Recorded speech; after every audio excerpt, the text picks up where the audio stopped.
จะให้น้องอยู่ในกรงทำไมให้อยู่หน่อยเถอะค่ะหมาใหญ่พลังเยอะแบบนี้ไม่งั้นบ้านจะพังแบบนี้แบบนี้แบบนี้และแบบนี้นอกจากบ้านจะไม่พังแล้วมีเหตุผลหลักๆอีก3เหตุผล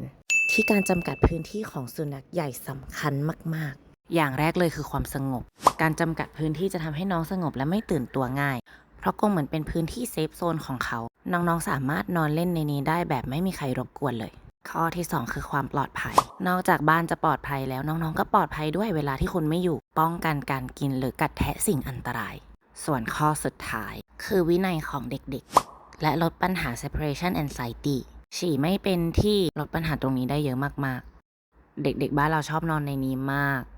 เห็นได้ชัดเลยว่าเขาสบายใจที่จะอยู่ในกรงเปิดประตูก็ไม่ออกเองส่วนการฝึกเข้ากรงของบ้านเราทำยังไงเดี๋ยวคลิปหน้ามาบอกนะง่ายมากไม่ยากเลย